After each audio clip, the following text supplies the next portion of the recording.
Play better. That's what y'all telling me. Yeah. What did you think about Jordan Dingle's first touchdown?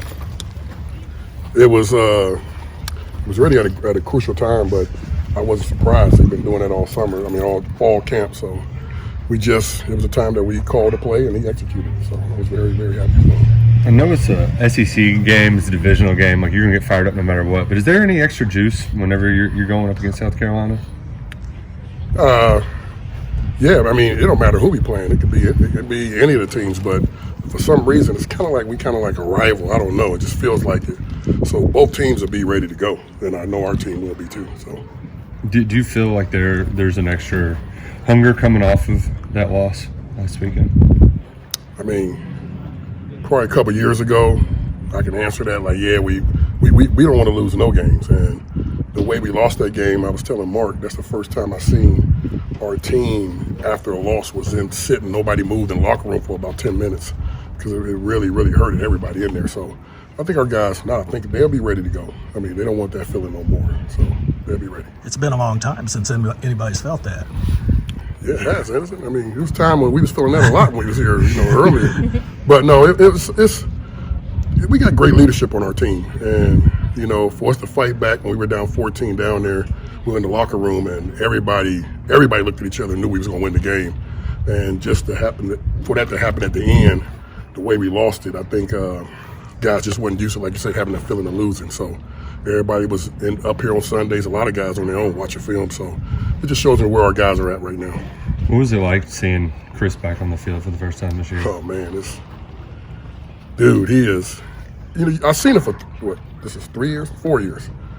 But for some reason, a little different this game. He was running very violent, and I mean, I don't think he fell backwards not one time. One run he had should have been a 2-yard loss, and it was like a 3 or 4 yard gain. He is, one of the scouts asked me today, was like joking when he said, "Well, you got fresh legs." I said, "Well, just watch game 11, game 12. It'd be the same way." So, yes, it was different him having him out there. Beamer's talked today about the lessons he learned from Dane Key's recruitment, right? Whenever I've seen that. Yeah. Well, so how does it change? Does it change your recruiting style, knowing that you're going to be hosting more official kind of guys in the middle of the season, and what a big win can do to impact their recruitment? I don't know. I think they had Dane down there on a visit when we played them, and sometimes dudes, I don't know, they were saying, okay, we're gonna win this game, and it's a seal the deal for Dane. And I think y'all remember it was a little controversy that we supposedly had FaceTimed him while he was down there. I don't know. It was kind of funny. I know if that happened to me, and I was recruiting a kid, and his mom got hurt rushing the field, I probably feel the same way. Like, yeah, I probably lost that recruit. But as for me, I'm not gonna give up. That's just gonna give me another avenue to go at it. So it was funny when I seen that. I said, he's probably right. And it's back to that part about getting Chris back. Football's the ultimate team sport. Takes 11 guys, but what does that one guy sometimes mean to the whole product? It's different. Just like when you had Wandale, when you had Lynn Bolton, Chris is in that same thing. It's just everybody from the staff. Hell, I probably even think administration, everybody just felt comfortable having him back. And Chris is a good kid, man. And, did he start the game? I don't think he wanted to start, but I think he ended up starting. That's just the type of guy he is. But I know I felt good. It's kind of like the same way, whenever we get JJ back.